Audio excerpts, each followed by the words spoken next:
देखो बच्चों, स्टार्ट करते हैं क्वेश्चन को लगाना। ठीक है, ये आपका बेसिकली जो क्वेश्चन है वो पेज नंबर 216 में जो आपके बॉक्स में जो क्वेश्चन दिया गया है, आप यहाँ पर ऐसे देख लो। जिन बच्चों के पास बुक है तो बड़ी अच्छी बात है, और अगर जिनके पास नहीं है तो वो ये देख लो। ये जो आपके क्वेश्चन है ना, इन सारे क्वेश्चन को हम पहले सॉल्व करते हैं। तो इस वीडियो में हम पर्टिकुलर इस क्वेश्चन के बारे में ही, इन सारे क्वेश्चन के बारे में ही बात करेंगे। बहुत ही बेसिक सी ये क्वेश्चन है ना, मतलब माइंड ओपनिंग ये सब आपके क्वेश्चन है। मतलब इन सब क्वेश्चन को आपने अगर लगा लिया तो आपको जो कॉन्सेप्ट है, पूरा का पूरा जो कॉन्सेप्ट है वो आपको समझ में आ गया, मतलब आ रहा होगा। अगर आप ये लगाने की आप कोशिश कर रहे हो तो, है ना। देखो, लगाना है, ज़रूर से ज़रूर आप लगाओ। ठीक है, देखो क्या कहता है। फर्स्ट क्वेश्चन देखते हैं। कहता है कि just the equivalent resistance when the following are connected in parallel. तो आपको इक्विवेलेंट रेजिस्टेंस बताना है। ठीक है, जो इक्विवेलेंट रेजिस्टेंस होगा वो कितना होगा अगर हम इन रेजिस्टेंसेस को क्या करें, पैरेलली अगर हम इनको कनेक्ट करते हैं तो फिर इनका इक्विवेलेंट जो रेजिस्टेंस होगा वो क्या होगा। देखो, यहाँ पर ये नहीं पूछा है कि आप एग्जैक्टली इसको सॉल्व करके बताओ, बस एक जज कर दो। जैसे कमेंट करते हो ना,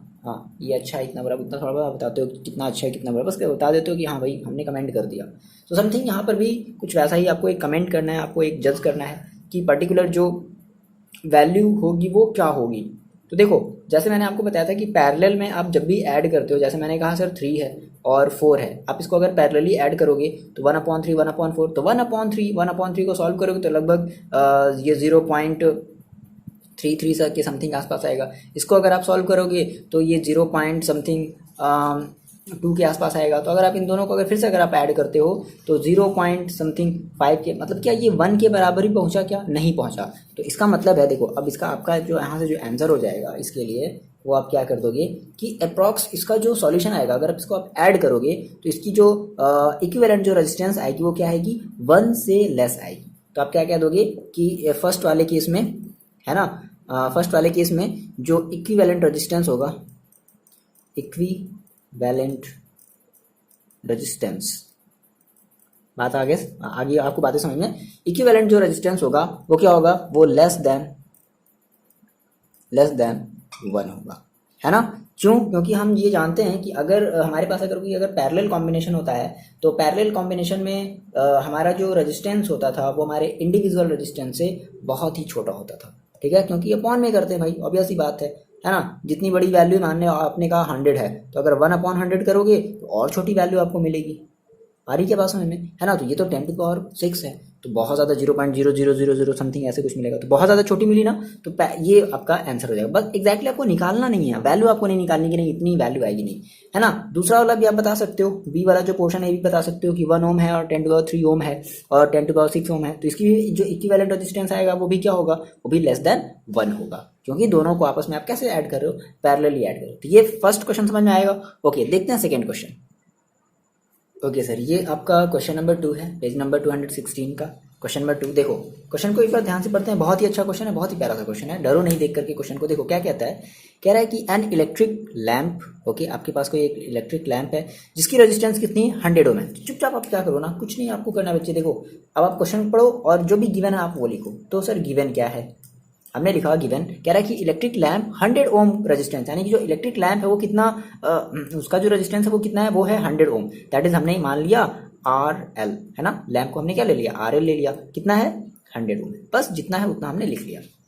फिर हम आगे बढ़े, कह रहा है कि यार टोस्टर ऑफ रेजिस्टेंस, फिर एक टोस्टर है, उसका रेजिस्टेंस कितना है, उसका रेजिस्टेंस आपके पास है 50 ओम। तो आपने कहा टोस्टर है, ओके हमने कह दिया RT, that is resistance of toaster, है ना। कितना मान लिया हमने, 50 ओम मान क्या लिया, ये हमारा गिवन है। फिर हमने आगे बढ़े, हम फिर ये मिला अब वाटर, एक वाटर फिल्टर है भाई, वो भी क्या करेगा, वो भी बिजली से, वो भी इलेक्ट्रिसिटी से चलती है, तो उसके पास भी कुछ रेजिस्टेंस होगा। तो वो कितना रेजिस्टेंस क्रिएट कर रहा है, वो कर रहा है 500 का। तो कह रहा है कि वाटर फिल्टर है, तो आप मान low resistance of water filter, तो हमने मान लिया RW, ओके RW हमने कितना ले लिया, 500 ओम। ये इतनी बातें समझ में आ गई। अच्छा फिर आगे बढ़ते हैं, आर कनेक्टेड इन पैरेलल। तो जैसे ही ये वर्ड बोल दिया पैरेलल, तो आपको तुरंत समझ जाना चाहिए कि पैरेलल के केस में, देखो पैरेलल के केस में हमारे जितने भी अप्लायंसेज होंगे सब में एक ही वोल्टेज चलेगा, V, है ना। पैरेलल वाले केस में क्या होता है, पैरेलल वाले केस में सभी में हमारे पास एक ही वोल्टेज चलता है। हाँ लेकिन जो करंट है ना, करंट हर जगह चेंज हो जाती है। इसमें कुछ और करंट होगा, इसमें कुछ और करंट होगा, इसमें कुछ और करंट होगा, okay.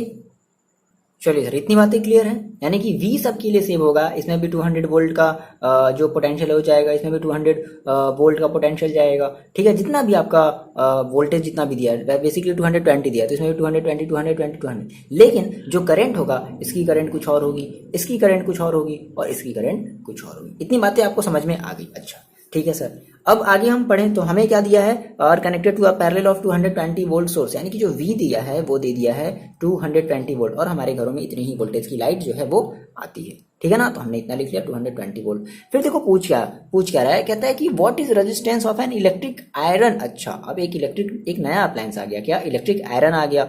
Okay, connected to same source that takes as much current as all 3 appliances. मतलब ये उतना ही करंट लेने के लिए फ्री है, जितने सारे जो अप्लायंसेज है, जितने जो भी अप्लायंसेज है वो सारे के सारे जितने करंट ले रहे हैं, तो ये भी फ्री है, ऐसा नहीं कि इसके पास बाउंडेशन है, नहीं है ना। तो कहता है कि all the appliances and what is the current through it, और इस हीटर के थ्रू कितनी अमाउंट में जो करंट है वो फ्लो होगी, वो आप बताओ। ठीक है ना, दो चीजें पूछ रहा है कि पहली बात कि ये जो आप जो हीटर जो लगा दिए ना, मतलब कि हमने मान लिया रेजिस्टेंस ऑफ RH, मतलब रेजिस्टेंस ऑफ हीटर, ये हमसे पूछ रहा है, और इस हीटर में कितनी करंट फ्लो होगी, दैट इज हम ये कह लें कि IR, है ना, current flow through heater. Okay, तो हमसे ये दो बातें पूछ रहा है। क्वेश्चन समझ में आया? फिलहाल अभी हम इसका कोई अभी हम एक्सप्लेनेशन नहीं किए हैं, सिंपल बस आपको इतना बताओ कि क्वेश्चन समझ में आया कि नहीं आया। ठीक है, क्वेश्चन समझ में आ गया, अब हम इसको करते हैं सॉल्व। देखो, तो सर आपसे पूछ रहा है, RH पूछ रहा है कि जो हीटर का जो रेजिस्टेंस है वो कितना होगा, और इसमें करंट जो है वो कितना फ्लो होगा। देखो सिंपली आप क्या कर लो, आप सबसे पहले अगर देखो ये आपके पास 3 अप्लायंसेज हैं, और RL, RT, RW, और ये तीनों के तीनों आपके कैसे हैं, ये आपके पैरेलली ऐड हैं। तो सबसे पहले आप इनका एक इक्विवेलेंट रेजिस्टेंस निकाल लो, है ना। तो हमने क्या किया, हमने निकाल लिया टोटल रेजिस्टेंस या इक्विवेलेंट रेजिस्टेंस, टोटल रेजिस्टेंस। ठीक है, किसके across RL, RT and RW। ठीक है, तो कितना हो जाएगा, आप पैरेलल, बेसिकली ये पैरेलल में है, तो आप पैरेलल का फॉर्मूला जानते हो क्या होता है, आप लगाते हो 1/R, ये तो लगाते हो। तो 1/R इज इक्वल टू आप क्या करोगे, 1/RL प्लस 1/RT प्लस 1/ एक और क्या था, RW, है ना।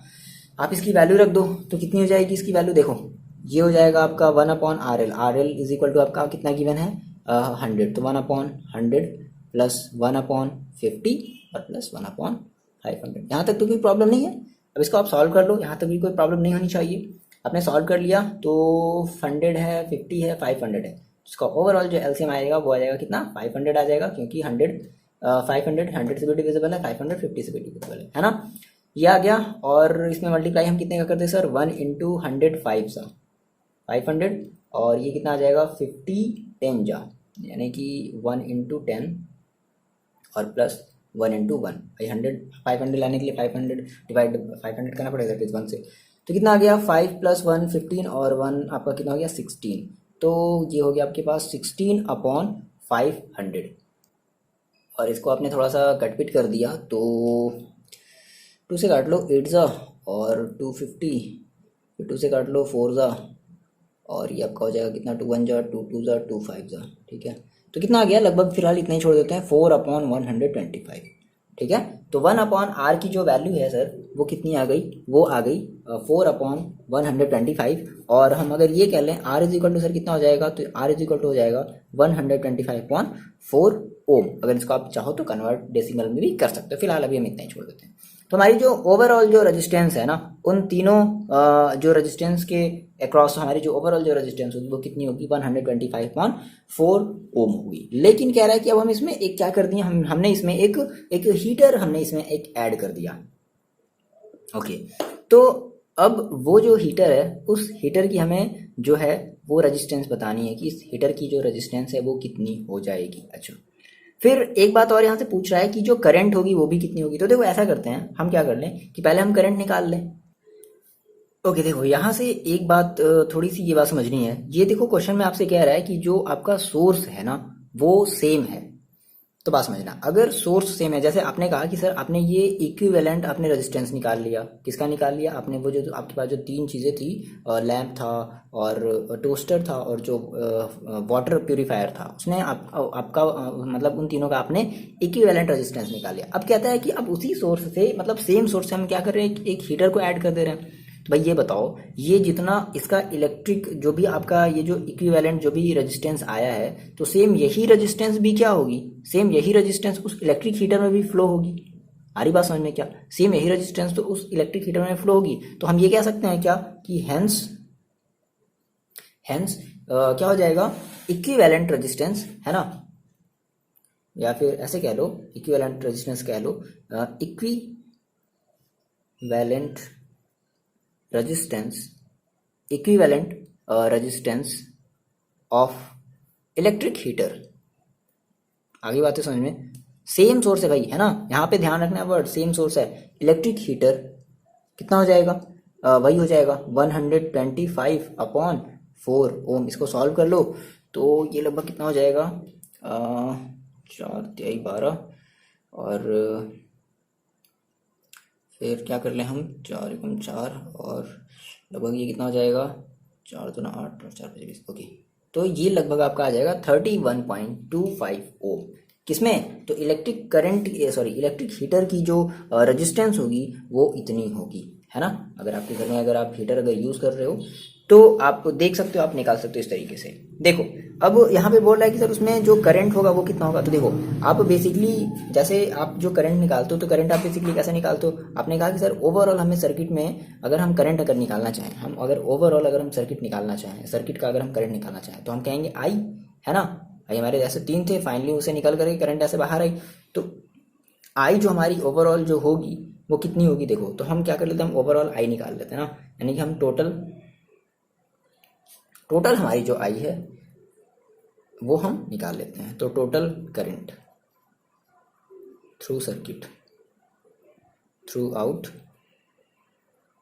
Circuit, okay. तो बेसिकली अब क्या कैसे, अब फॉर्मूला आप जानते हो, क्या जानते हो, V=IR, ये जानते हो। और यहाँ पे आप R क्या रखोगे, आपका जो इक्विवेलेंट सर्किट आया है वो आप वो रखोगे, R इक्विवेलेंट रखोगे, ठीक है। तो आपने कहा सर I कितना हो जाएगा, तो I हो जाएगा V/R इक्विवेलेंट, और V की वैल्यू कितनी है, V की वैल्यू आपको पता है 220/R इक्विवेलेंट की वैल्यू कितनी आई है, R इक्विवेलेंट की वैल्यू हम ये वाली रखते हैं ताकि हमें सॉल्व करने में थोड़ा आसान हो। तो 125/4। अब देखो ये अपॉन के अपॉन में है तो ये कहाँ चला जाएगा, यहाँ पर चला जाएगा, क्या हो जाएगा।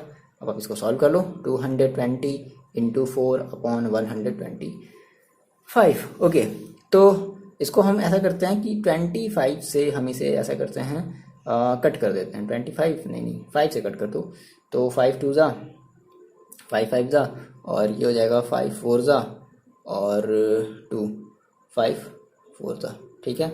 कितना आ गया, 44×4/25, ठीक है। अब इसको सॉल्व कर लो तो I = अब तो सॉल्व कर सकते हो ना, करना पड़ेगा क्या, चलो देख लो कितना हो जाएगा, 88/25 और लगभग ये जाएगा आपका कितना टाइम जाएगा, कुछ गड़बड़ कर रहे हैं क्या। हाँ जी भाई बताते भी नहीं आप लोग, देखो यहाँ पे हो जाएगा 16 और 17 176, ठीक है। तो ये आपका चला जाएगा 176/25, तो ये आपका लगभग कितना हो जाएगा 25, चलो 100 25 25 25 70 7 बार में लगभग जाएगा, ठीक है। और कितना हो जाएगा 175, बचेगा कितना 1 और एक आप 0 लगाओगे 0.25 मतलब 7.04, ठीक है, क्या एम्पियर। तो ये आपकी होगी क्या, करंट, ओवरऑल करंट होगी। अब आप मेरे को बताओ ये जो ओवरऑल करंट है, यही ओवरऑल करंट तो क्या होगी उस हीटर में एंटर करेगी, यानी कि 7.04 एम्पियर की करंट जो है वो उस हीटर में जो है, आपके उस हीटर में जो है वो एंटर करेगी ना। तो आपको दो बातें समझ में आ गई, यानी कि आपने जो इक्विवेलेंट जो आपने रेजिस्टेंस निकाला था वही रेजिस्टेंस क्या होगी, आपकी हीटर की होगी। क्यों, आप रीजन क्या दोगे, ड्यू टू सेम सोर्स, है ना। क्वेश्चन कह रहा है सिंस कि हमारा जो सोर्स है वो सेम है, तो भाई अगर सोर्स अगर सेम है तो जितना ओवरऑल जो आपका जो इक्विवेलेंट जो भी रेजिस्टेंस आया है वही रेजिस्टेंस कहाँ एंटर करेगी, उस हीटर में एंटर करेगी, है ना। यानी कि उस हीटर की उतनी रेजिस्टेंस हो गई। और जो आपका ओवरऑल जो सर्किट का जो आपका करंट आया है वो कितना आया है, 7.04 आया है। तो अब यही करंट क्या है, यही करंट आपकी अब उस हीटर वाले रेजिस्टेंस में, मतलब उस हीटर में क्या करेगी, एंटर करेगी। तो ये आपका दोनों आंसर हो जाएगा। ये आपका दूसरा आंसर हो गया इलेक्ट्रिक करंट वाला, और ये आपका हो गया फर्स्ट आंसर। ठीक है सर, बातें समझ आ रही है। चलो देखते हैं नेक्स्ट क्वेश्चन को। देखो बच्चे, ये थर्ड क्वेश्चन कहता है कि what are the advantages of connecting electrical devices in parallel with the battery instead of connecting them in series. मैंने आपको पहले ही बताया, वो बेसिकली एक ओरल बात मैंने बताई थी ना, कि हम जो डिवाइसेस को हम जो कनेक्ट करते हैं, अपने अप्लायंसेस को जो हम कनेक्ट करते हैं, यानी कि हमारे देखो घरों में जो अप्लायंसेस जो कनेक्ट होती हैं वो पैरेलल में कनेक्ट होती हैं। तो इसका फ़ायदा आपको क्या मिलता था कि सभी जगह, पहली बात क्या थी कि सभी जगह जो वोल्टेज का जो डिस्ट्रीब्यूशन होता था वो सभी अप्लायंसेस में सेम अमाउंट ऑफ वोल्टेज जाती थी, है ना। और अब देखो पैरेलल में ऐड करने का, पैरेलल में जोड़ने का फ़ायदा ये होता है कि आपको उस पैरेलल के केस में, आपने ये देखा है पैरेलल के केस में कि आपकी जो ओवरऑल जो रेजिस्टेंस होती थी वो काफ़ी लो होती थी। तो बात समझो, अगर रेजिस्टेंस अगर बात समझो अगर बहुत लो है, रेजिस्टेंस अगर बहुत ही लो है तो आपकी करंट क्या होगी, हाई होगी। यानी कि पर्टिकुलर सभी अप्लायंसेस के लिए सफिशिएंट अमाउंट में जो है वो करंट मिलेगा, क्योंकि मैंने आपको बताया है कि हर अप्लायंसेस की जो रेटिंग होती है, मतलब कि उसकी उसमें जो करंट कितना फ्लो होगा वो अलग अलग डिसाइडेड होता है, वो कंपनी डिसाइड करती है। ठीक है, तो पर्टिकुलर जो हमारे अप्लायंसेज हैं उनको मतलब चलने के लिए, है ना, उनमें सफिशिएंट अमाउंट ऑफ जो करंट है वो जाएगा। कब, जब हमारी जो ओवरऑल जो हमारे सर्किट की जो रेजिस्टेंस है अगर वो कम रहेगी तब। और ओवरऑल सर्किट की जो रेजिस्टेंस है वो कब कम होती है, जब हम अपने सर्किट्स को कैसे करते हैं, पैरेलली अटैच्ड करते हैं ना। तो देखो पहला इसका जो पहला जो सबसे बड़ा जो बेनिफिट है वो ये है, देखो पहली बात समझो क्या है कि हमारी जो इक्विवेलेंट रेजिस्टेंस होती है आर वेरी लो, है ना, as compare to series connection. तो सीरीज कनेक्शन के कंपेयर में अगर बहुत ज़्यादा लो है तो हमें क्या होगा, देखो अगर रेजिस्टेंस अगर लो हो गई तो we get maximum current for all the appliances. यानी कि आपके घरों में जो भी अप्लायंसेस लगी हुई हैं उन अप्लायंसेस के लिए आपको मैक्सिमम करंट मिलेगी। आप कहो कि सर आप ये कैसे बोल रहे हो कि इक्विवेलेंट रेजिस्टेंस लो है तो करंट ज़्यादा मिलेगी। भाई ओम्स लॉ क्या कहता है, V is equal to I R, ये आपको पता है ना। आपने कहा I is equal to V upon R. देखो R को आप कम रखो तो करंट आपको क्या मिलेगी, ज़्यादा मिलेगी। R को आप ज़्यादा करो तो करंट आपको क्या मिलेगी, कम मिलेगी। वही तो है ना, इन्वर्सली प्रोपोर्शनल हो गया ना, ये दोनों आपस में I और R आपस में कैसे हैं, इन्वर्सली प्रोपोर्शनल है। आ रही बातें समझ में। तो आप यहाँ से ये बता सकते हो, है ना, ये ब्रैकेट में आप ये लिख सकते हो कि भाई I is equal to V upon R। ये सिंपल सा आप ये लिख सकते हो, तो एग्जामिनर को समझ में आ जाएगा, अच्छा बच्चे को पता है, इस बेसिस पे ये बोल रहा है। ठीक है, देखो दूसरी कंडीशन, दूसरा जो हमें जो बेनिफिट मिलेगा वो क्या मिलेगा कि every appliances have their on switch. अगर हम पैरेलली अगर हम चीज़ों को अगर हम कंबाइन कर रहे हैं, है ना, तो सभी डिवाइसेस की अपनी अलग अलग स्विच होंगी, है ना। जैसे मान लो आपका रूम है तो आपके रूम में जो भी आपका कनेक्शन हुआ है वो सारे पैरेलली आपस में एक दूसरे से कनेक्ट है। जैसे आप फैन की स्विच को बंद करो, है ना, तो ऐसा थोड़ा ना कि लाइट वाली स्विच भी बंद हो जाती है, फैन का स्विच अलग है, लाइट का स्विच अलग है। लेकिन मान लो अगर इसी को अगर आप एक सीरीज में अगर कनेक्ट करते हैं, एक सीरीज में अगर आप एक कनेक्ट करते हैं ना, इस तरीके से अगर आप एक सीरीज में कनेक्ट करते हैं, तो मान लो आपने यहाँ से ये वाला स्विच बंद किया तो ये तो बंद हुआ ही हुआ, ये भी बंद हो गया, ये भी बंद हो गया। आ रही बातें समझ में। तो ये फायदा है ना पैरेलली। तो ये बातें आपको समझ में, बस इतनी छोटी सी बात है ना। अब फिर ऐसा होगा कि मान लो अगर गलती से अगर मान लो अगर एक डिवाइस में अगर शॉर्ट सर्किट हो गया, है ना, so that if one device fails the other device is working well. तो ऐसा नहीं होगा, देखो पैरेलल के केस में अगर एक डिवाइस अगर फेल होगा तो ऐसा नहीं होगा, वो बाकी के जो अदर डिवाइसेस होंगे वो अपने अच्छे तरीके से काम करेंगे, है ना। And each devices have equal PD. और जितनी भी डिवाइसेज है, जितनी भी अप्लायंसेज हैं, उन सभी के पास इक्वल अमाउंट में जो पोटेंशियल डिफरेंस होगा वो इक्वल अमाउंट में होगा। तो ये आपका एक्सप्लेनेशन हो गया। ठीक है, लिख लो इसको, आप जल्दी से नोट डाउन कर लो। ओके, देखो बच्चे, ये जो क्वेश्चन नंबर 4 है ये बेसिकली दिमाग लगाने वाला क्वेश्चन है, बहुत आसान है। बस देखते हैं आपकी जो मेमोरी, आप जो गेम खेलते हो ना, किस तरीके से जो पजल वाले गेम खेलते हो ना, ये समथिंग कुछ वैसा ही है। ठीक है ना।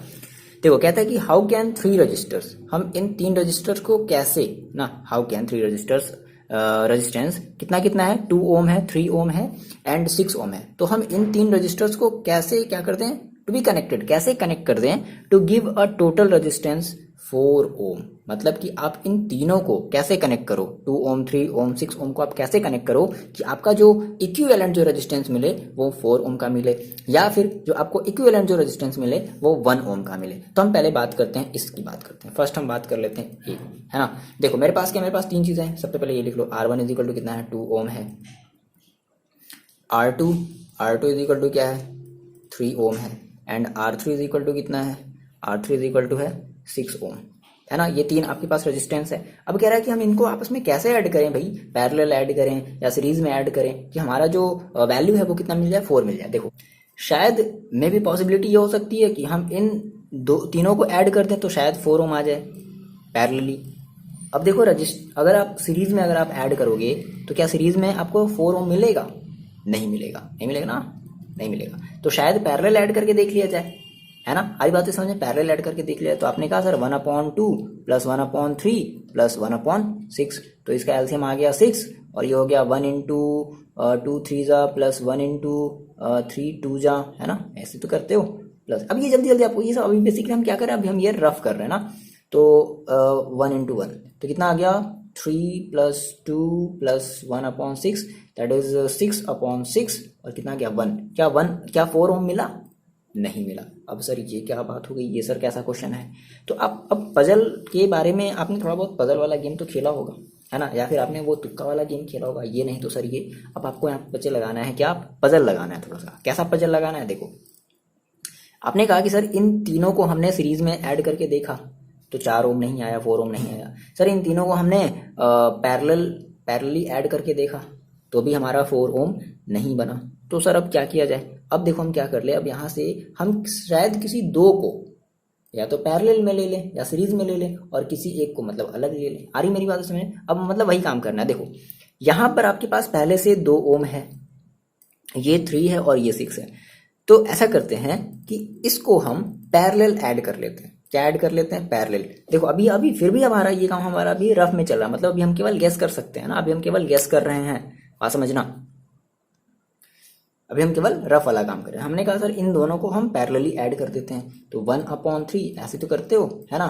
R dash is equal to 1/3, 1/6 is equal to ये हो गया आपका 6, और 3 into 2 plus 1 into 1 that is 6 plus 1, और कितना हो जाएगा अपॉन 6, दैट इज 7/6 हो गया। ठीक है, 7/6 हो गया। तो R dash is equal to कितना हो जाएगा, R dash is equal to हो जाएगा, कुछ गड़बड़ हो रहा है क्या यार, हाँ ठीक है, R dash is equal to कितना आ जाएगा, 6/7 ये हो जाएगा। ओहो 1 मिनट, यहाँ पे देखो गड़बड़ कर रहे हैं, देखो गड़बड़ी क्या कर रहे हैं यार। देखो 1 इंटू ये पूरा ओवरऑल कितना हो गया, 6 हो गया। 1 इंटू कितना हो गया, ये 2, और प्लस ये कितना हो गया 1 इंटू 1, है ना। तो कितना हो गया 2 + 1 दैट इज 3/6। 3/6 का मतलब 1/2। तो ये आपका कितना 1/R डैश है। तो R डैश इक्वल टू कितना हो जाता है, R डैश इक्वल टू हो जाएगा 2, है ना, ये ऊपर जाएगा। तो R डैश कितना आ गया, 2 आ गया, और अभी आपका ये बच गया। तो देखो अब इस 2 को और अब इस 2 को आप कैसे, अगर आप सिंपल अगर ऐड कर दो तो ये वाला ऐड करना क्या कहलाता है, सीरीज कहलाता है। इसका मतलब है कि आपको R2 और R3 को पैरेलल ऐड करना पड़ेगा, और R1 को फिर दोनों के साथ सीरीज में ऐड करना पड़ेगा। मेरी बातें समझ में आ गई। यानी कि ये काम आपने किसमें किया, ये काम आपने अभी रफ में किया है, ठीक है ना। तो आपको अब इतना पता चल गया, आपने दिमाग लगाया और आपने अपने दिमाग के बेसिस पे ये कहा भाई, क्या कहा कि सर हमें जो इन दोनों को हमें ऐड करना है पैरेलली। तो अब देखो अब इसका हम डायग्राम देखो कैसे बनाएंगे, बात समझना। आपने कहा सर हम इन दोनों को पैरेलली ऐड कर रहे हैं, मतलब मेरे पास पैरेलल देखो कैसे ऐड करते हैं,